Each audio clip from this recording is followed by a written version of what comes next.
The Seahawks officially have their man as head coach, and it's Mike Macdonald. I'm going to be breaking it all down with an instant reaction here on a bonus edition of Locked On Seahawks.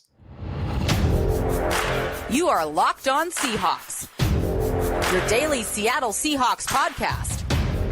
Part of the Locked On Podcast Network, your team every day.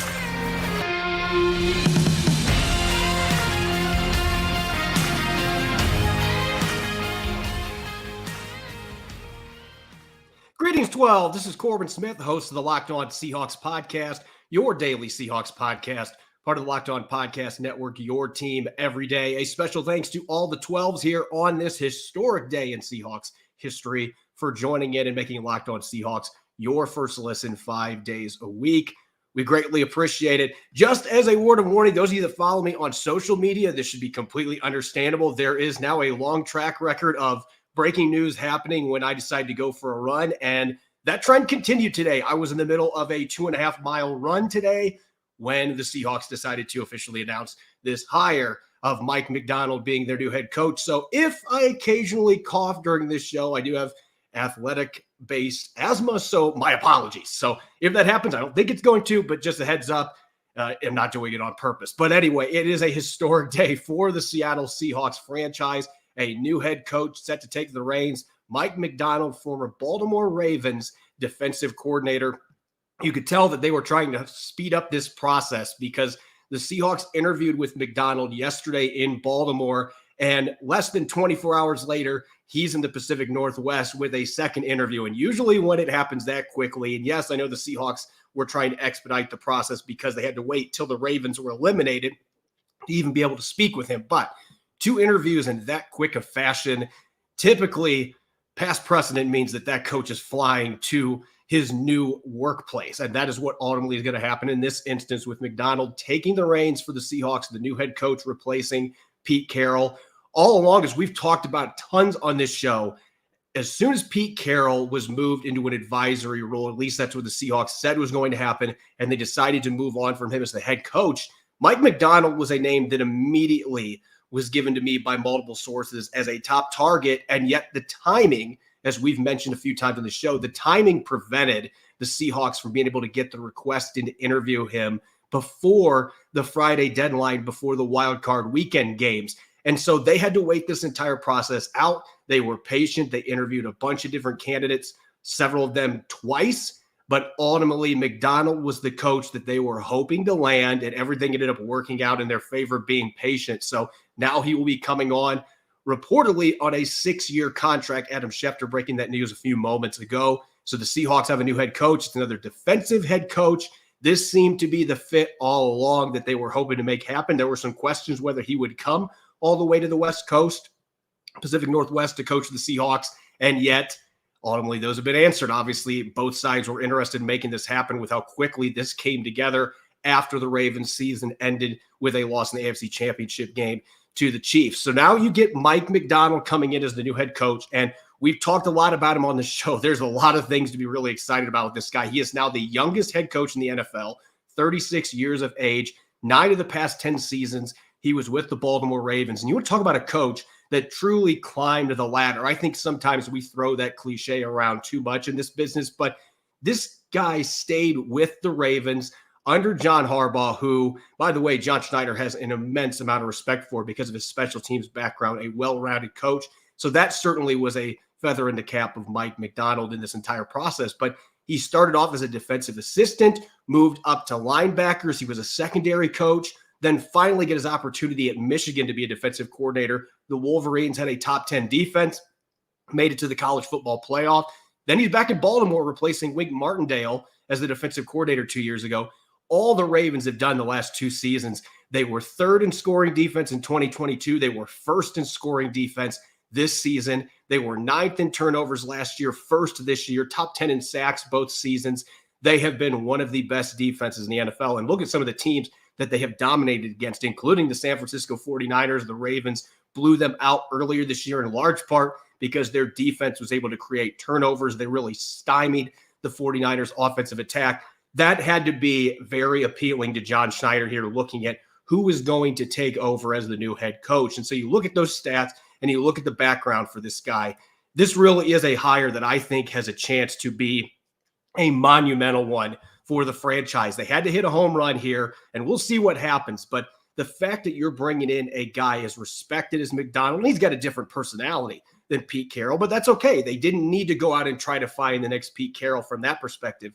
They need a guy that's going to be able to reach his players. You watch Ravens games, the way this guy interacts with his players on the sideline, how excited he gets during games when his guys make plays. Guys are going to gravitate to him just in a different way than Pete Carroll, and the ability to create havoc on defense, not just having good players, but knowing where to put them, being able to scheme up. I thought the most impressive coaching job that he did this entire season, even though the Ravens lost last Sunday, they didn't give up a single point in the entire second half and just 5 first Chiefs because of his ability to adapt and adjust at halftime, be able to make some of those changes. And I think the fact that he's got a background coaching linebackers, secondary players, he's worked with defensive linemen, and he has experience at all 3 levels of the defense. And so this is the guy that Seattle needed to bring in, because let's face it, the offense has been good enough the last few years. It was inconsistent this season, but some of that was because of the fact this defense struggled so much. They were 25th in scoring defense 2 years ago, first season under Clint Hurt. This year, 24th.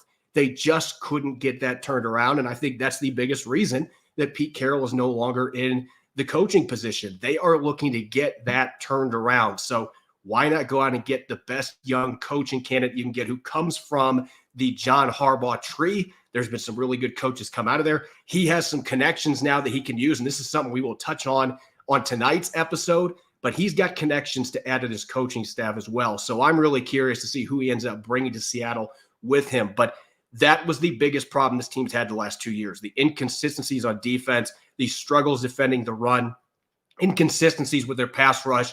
They're hoping that bringing Mike Macdonald in is going to be able to fix all of those issues, or at least improve them dramatically. And that gives this team a chance to get right back into the mix as a contender in the NFC. As always with these hires, we'll have to see what happens. But this was one of the candidates that really stuck out to me, looking at who was available. And from everything that I have been told over the past few weeks, especially last week when a lot of people were freaking out, the Seahawks had not interviewed Macdonald yet. I was told by several sources, look, it's going to happen. They're going to meet with him. This was a guy that was at the top of their list, and they were able to get it done. And so now he will be the new head coach. As for the players he's going to be coaching, that's the next thing I'm going to touch on here in this bonus episode. Up next, going to look at Seattle's roster and how it fits with what Mike Macdonald likes to do, which positions the Seahawks are set, and where they may need to make some changes or some upgrades here this offseason. Don't go away. You're listening to a bonus edition of Locked On Seahawks. This bonus episode is brought your way by FanDuel. Happy Super Bowl to all who celebrate from FanDuel, America's #1 sportsbook. And if you're like me, Super Bowl Sunday is all about scoring the best seats on the couch, grabbing your favorite football snacks, and of course, being ready for the best commercials. Always the best commercials during the Super Bowl Sunday. FanDuel has so many ways for you to end the season with a W, or maybe 2 or 3. Not only can you bet on who will win the Super Bowl 58, but FanDuel also has bets for which players will score a touchdown, how many points will be scored, and so much more. New customers, join today and you'll get $200 in bonus bets if your first bet of $5 or more wins. Just visit FanDuel.com/LockedOn to sign up. That's FanDuel.com/LockedOn. Make every moment more with FanDuel, an official sportsbook partner of the NFL.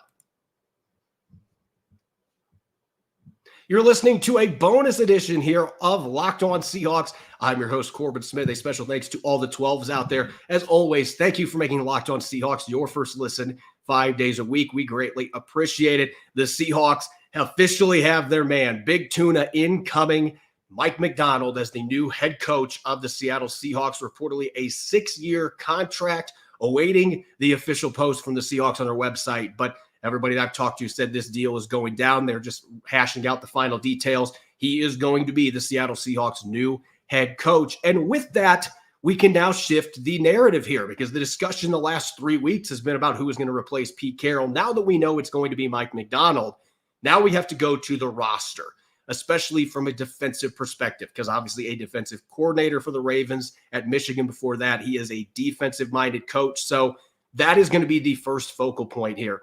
for the Seattle Seahawks. And you look at the stats, again, 25th in scoring defense 2022, 24th in scoring defense last season, one of the worst run defenses each of the last 2 seasons, bottom 3 both years. You look at those statistics and you think this is a defense that's going to need a lot of changes, going to need a major overhaul. But I'm going to bat against that here for a second, because I think one of the reasons that Mike Macdonald from the get-go was a coach that really intrigued John Schneider and the rest of the front office that was involved in this coaching search, and of course, Jody Allen as well, is you look at the players he had success with in Baltimore. He had really athletic linebackers, Roquan Smith, Patrick Queen in the middle. You've got physical corners like Marlon Humphrey on the outside. He took a safety in Geno Stone, who was a backup, and transformed him into an all-pro caliber player. And just the play they were getting from their edge players. Jadeveon Clowney found the fountain of youth and had a phenomenal season, nearly hit double-digit sacks. You look at the personnel that the Ravens had. For the most part, it feels like the Seahawks have what they need to be able to run Mike Macdonald's defense. And I think the first area that you can look at is the quarterback spot. And I know Riq Woolen had a tough sophomore season in some regards, especially from a tackling perspective. That's going to be an area he's got to clean up if he's going to play for Mike Macdonald. He wants his secondary guys to be able to come up and hit people. But you look at the players the Ravens have played at the cornerback position, Marlon Humphrey and some of those other guys that have played the corner spot. They like length, maybe not as much as what Pete Carroll did over the years, but they like the longer physical corners. They're looking for guys that are ball hawks too. Turnovers have been a huge part of the Ravens' success the last couple of years, and Riq Woolen's been as good as anybody at creating pass breakups and interceptions. Tied for the league lead as a rookie 2 years ago. So I think Riq Woolen is still going to be a player with his rare physical gifts that Mike Macdonald, that probably was a selling point for him. And Devin Witherspoon, who has a chance to be the defensive rookie of the year. He's a finalist, may win that award at NFL Honors. You get those two as building blocks. And then at the safety position, Quandre Diggs is a 3-time Pro Bowler. And I know he's past 30 years of age, but if Geno Smith can have the success that he had and he was put in the positions to make those plays in Mike Macdonald's defense, then why can't Quandre Diggs be put in that same spot? So I think it's safety, and obviously Jamal Adams, there's been some murmurs out there. Maybe he's considering a retirement, but even if he is not there, if they decide to move on from him, that could be a guy that if he's in Seattle could really fit with this defense with some of the aggressiveness that they play. And Julian Love's got some ball hawking tendencies. So I think the secondary, they have the players to be able to run Mike Macdonald's scheme seamlessly. And then on the front line, I think the defensive tackles, Jaron Reed can be the Justin Matabuke type guy, even as an older defensive tackle that's going to give you some juice in the middle. I think Leonard Williams would be an excellent fit for them. They will need to go out and see if they can get a bigger bodied player to play the nose tackle position. If somebody like Brian Monet is not going to be here or isn't able to come back from that knee injury that cost him all of last season, but they've got pieces there that Mike Macdonald's going to be able to work with his front. And then players like Boye Mafe and Uchenna Nwosu, I think are going to be able to find success off the edge. If there's an area where they're going to really have to bolster that front line, though, away from just getting a big body at the nose tackle position, I think they need to add more length. That could come internally. Mike Morris missed all but one game this last season. And oh, by the way, he played for Mike Macdonald at Michigan in 2021. So there is a natural familiar fit right there. Get him back healthy with his length. He's played off edge. He's played 3-tech.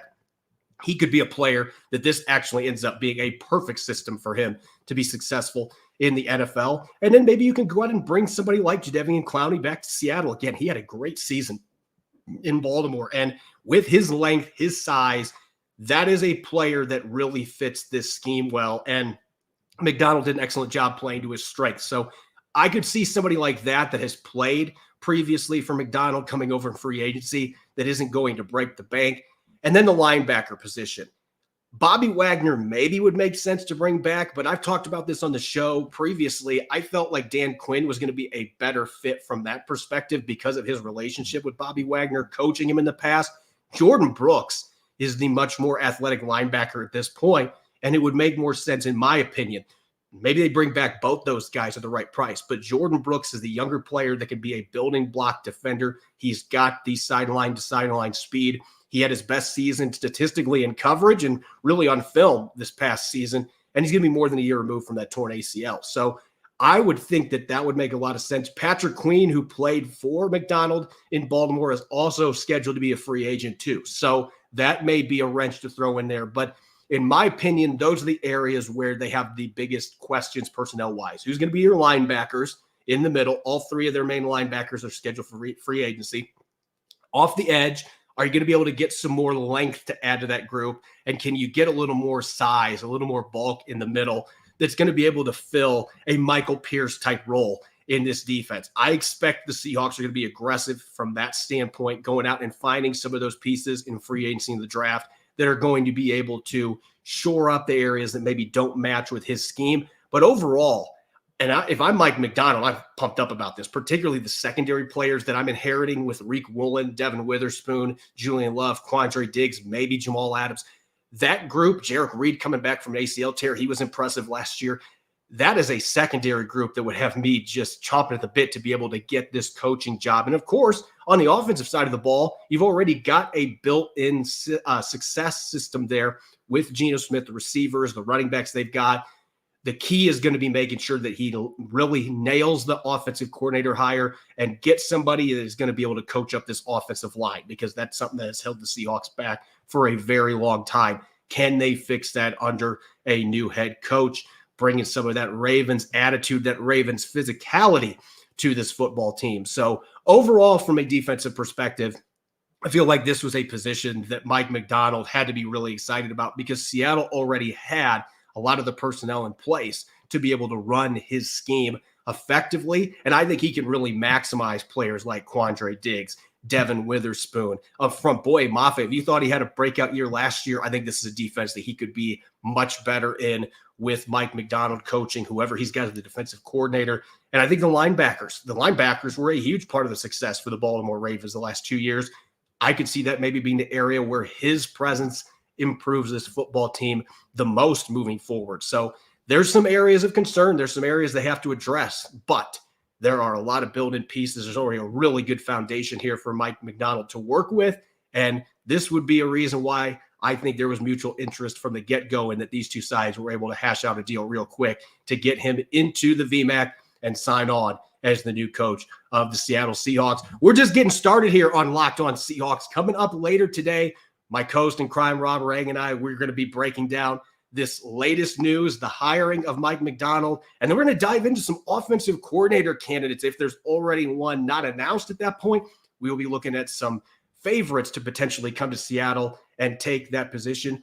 Defensive coordinators as well. Going to be a jam-packed episode that you won't want to miss. As always, you can follow me on X and Threads at Corbin Smith NFL. Make sure to subscribe and follow Locked On Seahawks on YouTube or wherever you listen to your podcast to make sure you don't miss a single episode. We'll see you tonight as we continue to dive in to this historic hiring for the Seattle Seahawks. Thanks for listening. Go Hawks.